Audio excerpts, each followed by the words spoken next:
Assalamu alaikum wa rahmatullahi wa barakatuh. Welcome guys. Today we're going to be talking about dynamic omniscience. I've been speaking about it for a while, but I want to show you how it follows from the Salafi position that God is temporal. It follows that dynamic omniscience will be true. And I'll give you the two types of dynamic omniscience and we're going to discuss it together. And I'm going to show you the Ashari position or response to such kind of notion. Okay, so you might have heard Salafis and Taymiyan Salafis like Brother Jake and all these other guys talking about that God has to be dynamic. God cannot be frozen. God cannot be eternal in the sense that the Asharis are describing. God has to be dynamic and do one thing after the other. Temporal succession in the life of God, in God's essence. You might have heard this from the Salafis, and many of them, they openly say this, okay? So now, the Ashari response to that in the first place is that infinite regress is impossible, because if you say God does one action after the other, it will lead to an infinite regress. So the first response the Asharis will give, I don't want to make this video too long, so I'm going to just give you guys, is that infinite regress is impossible and infinite past is impossible. That's the first one. The second one is that Muslims, they believe in the first creation, that there was a first creation. If you understand the idea of a first creation, so it will lead to a problem of what was God doing before that, before creating. What was God doing? Was God waiting infinitely before he then created? Which would mean that there was a first moment. How can there be a first moment in an infinite regress? I don't want to go into that. I want to talk about dynamic omniscience more in this video. So those are the two first responses. So this dynamic omniscience, what is it? There are two types. The first type of dynamic omniscience is that open theist type, and then there's the normal type. The open theist type is this. They say because God does one action after the other, the next action is not done yet. The next moment is not here yet. Therefore, it is open. So for God, God's future is open. God is going towards the future infinitely. So God is going towards the future. And then because they are open theists, God cannot know. Okay, because God is going to the future, God cannot know what He will do in the future because He has not done it yet. He cannot know it, and God is free, so He cannot know it. He can say, "I will do it. When I get there, I will do it." Something like that. Unless He promises that He will do something, He cannot know what He will do. And it's not in a bad sense to them. It's not like a bad thing. It's just that when God gets to that moment, He then will decide what He wants to do. But before then, it is undecided. But if He promises that He will do something, then that one is decided. Now, they will not say that. The open theist type, they will say, God cannot know creature decisions too and choices, because creatures are free and their future is also open. They are also progressing towards the future with God.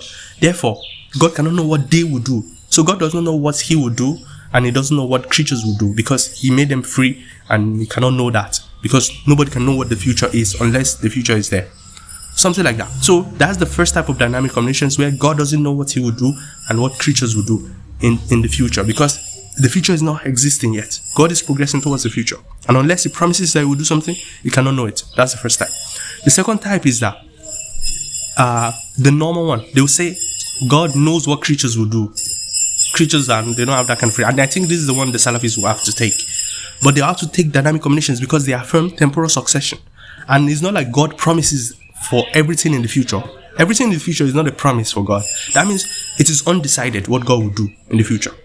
And if you understand this point, you see how it pops out in the Aqidah, where they are not certain about if God will do something or not. They are like, God might change His mind. Okay, something like that. That God can decide that He wants to do something, then He will change His mind. As long as it is not a promise, God can actually really change His mind. So dynamic omniscience is that. The idea that the future is open. The future is open and cannot be known decidedly in a fixed manner. When God gets to that moment, He can choose what He will do. So they are not like, they believe God is all powerful, but He constructs things as it goes on.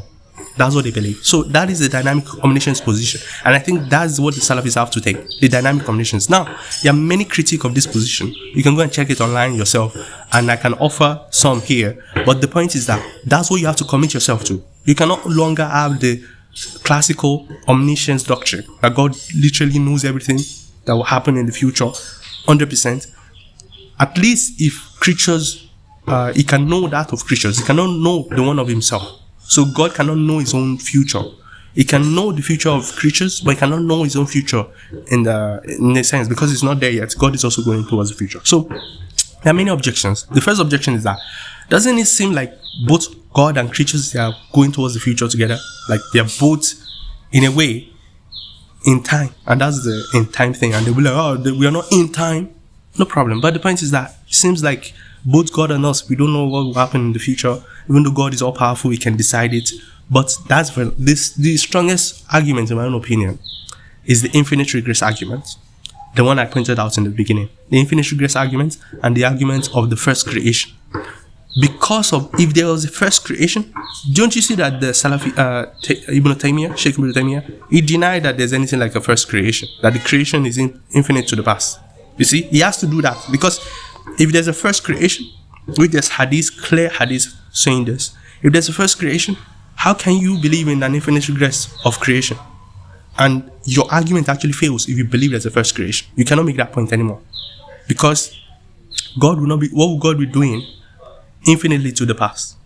So that argument, you can use that textual proof that there was a first creation. Then you can use the proof of the impossibility of an infinite regress to show that God is not in time. Okay, you can use that. So those are the arguments you can use to refute this position. And there are many other problems. Some people might not be comfortable with the idea that God does not know future. It sounds weird for some people. That, what do you mean God does not know something in the future? The open theists and the dynamic communications guys, they have good arguments. I will not deny that they have some good arguments with them. But I think you have to make a choice between dynamic omniscience and real omniscience. Maybe I'm a little bit too biased already. And omniscience, that everything has been known by God. You see? And God is not waiting for the future to happen for him to decide what he will do or something like that. So I think, what do you guys think about this point? Do you have any argument against it and for it? And it's becoming much more and more popular. Open theism and the idea of dynamic omniscience is becoming much more popular, because if you read the scripture, it seems to be like dynamic omniscience. If you read the scripture. But is that how we read the scripture? Should we take it literally? And I've already pointed you to some other problems, like the idea of a first creation. It can make you rethink how you are interpreting the text.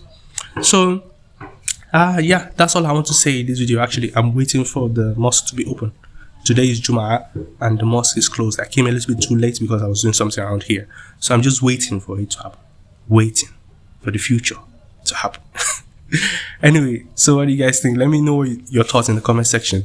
See you guys later. Wassalamu alaikum wa rahmatullahi wa barakatuh.